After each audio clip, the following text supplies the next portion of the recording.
Halo semuanya, jadi perkenalkan nama saya Luputu Dewi Lodri Novianti, nomor absen 23. Dari kelas 12-8. Di sini saya akan membuat video ujian praktik pendidikan Pancasila yang berjudul Upacara Memade atau Meminang di Bali. Nah, jadi yang pertama, definisi pernikahan secara umum di Indonesia adalah pernikahan di Indonesia adalah ikatan lahir dan batin antara seorang pria dan wanita sebagai suami istri dengan tujuan membentuk keluarga yang bahagia dan sejahtera berdasarkan hukum yang berlaku. Nah, yang kedua, dasar hukum yang mengatur pernikahan Indonesia, yaitu pasal 1 Perkawinan nomor 1 tahun 1974 mengatur perkawinan adalah ikatan lahir dan batin antara seorang pria dan wanita sebagai suami istri dengan tujuan untuk membentuk keluarga bahagia dan kekal berdasarkan ketuhanan yang Maha Esa. Nah, yang kedua, disebutkan perkawinan pasal 2 adalah sah apabila dilaksanakan menurut hukum agama masing-masing. Nah, yang ketiga, definisi pernikahan di Bali. Pernikahan dalam masyarakat Hindu, Bali dikenal sebagai wiwaha atau pawiwahan. Pawiwahan bermakna bukan hanya penyatuan dua instan secara duniawi, tetapi juga secara non-duniawi, yang biasa disebut dengan skala niskala. Pawiwahan atau pernikahan dalam masyarakat Hindu merupakan sesuatu yang sakral sebagai penanda hubungan manusia dengan penciptanya, hubungan manusia dengan keluarga, hubungan manusia dengan para leluhur, dan hubungan manusia dengan masyarakat. Nah, yang keempat, adapun prosesi pernikahan di Bali. Yang pertama ialah mesedap, yang dimana rangkaian awal dari prosesi pernikahan adat Bali. Nah, pada tahapan ini, kedua orang tua dari mempelai pria berkunjung ke rumah mempelai wanita untuk bersilaturahmi dan memperkenalkan diri.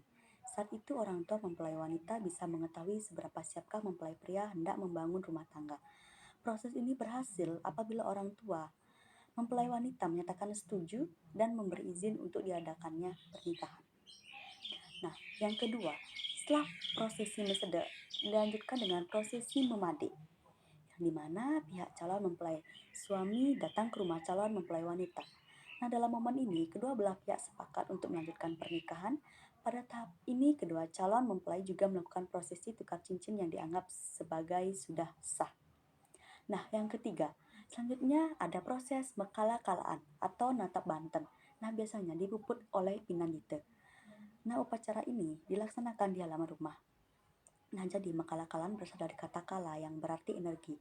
Nah, kala merupakan manifestasi kekuatan kama yang memiliki mutu keraksasaan atau asuri sampat, sehingga dapat memberi pengaruh kepada pasangan pengantin yang biasa disebut dengan sebel kandel. Dengan upacara makala-kalan sebagai sarana penetralisasi kekuatan kala yang bersifat negatif agar menjadi kala hita atau menjadi mutu kedewatan dari Dewi Sampat. Nah, makala-kalan terdiri dari beberapa tahap.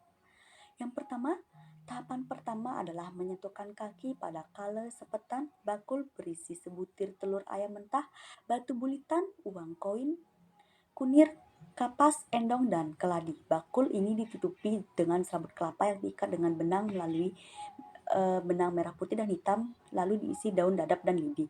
Tahapan kedua adalah jual beli, yaitu bakul sepetan yang dibawa mempelai wanita dibeli oleh pria, yang berarti hubungan rumah tangga itu harus saling melengkapi satu sama lain.